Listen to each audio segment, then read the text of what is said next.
যৌন নির্যাতনের শিকার হলেন, তার হেলথের একটু আপডেট আপনাদেরকে জানাই। আমাদের খুবই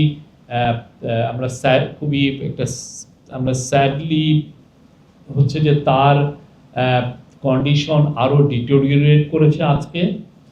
তার সিজিএস মানে কমা level has come down to 3 from 4. Brain stem and pupil reflex are lower than yesterday, and আমাদের ডাক্তাররা সিএমএইচ এর তারা প্রাণান্তর চেষ্টা করছেন। আমরা আপনাদের কাছে আমরা সবাই মিলে প্রার্থনা করি উনি সম্পূর্ণ সুস্থ হন। আমরা সবার কাছে তার জন্য দোয়া চাচ্ছি।